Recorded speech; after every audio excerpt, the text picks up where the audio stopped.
Hello, good morning. या चहा प्यायला. खूप दिवसाच्या नंतर व्हिडिओ टाकते. खूप जणांच्या रिक्वेस्ट होते की ताई तुमचा व्हिडिओ टाकत जा तुम्ही रेग्युलरचा. तर तेच टाकण्याचा प्रयत्न करते. दिवसातून एक तरी व्हिडिओ टाकत जाईल आता.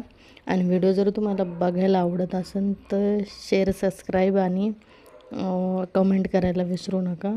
आणि हे जे तर आई काशीला गेली होती, तिकडनं आम्हाला साड्या घेऊन आली होती. आम्ही तिघ्या बहिणी आहेत.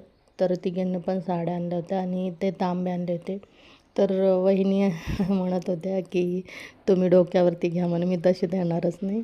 आणि हे तर रुही आणि कुहू बघा कशी मस्ती करते आहे. शाळेतून आल्या होत्या त्या. वहिनीचं चालू आहे साफसफाई आणि रिद्धिमा मला पोयम म्हणून दाखवत होती. आणि ताईची जाण्याची पण तयारी होती. तिला जायचं होतं आज गावाला. काही प्रोग्राम होतं म्हणून आली होती ती. आणि हा माझा भाचा जो चालला आहे बाहेर. आणि आम्ही भारतीचं ब्लॉग बघत होते. ही ताईची मुलगी आहे. आणि जर तुम्हाला माझे व्हिडिओ बघायला आवडत असेल तर लाईक, शेअर, सबस्क्राईब करायला विसरू नका. बाय. पुन्हा भेटते.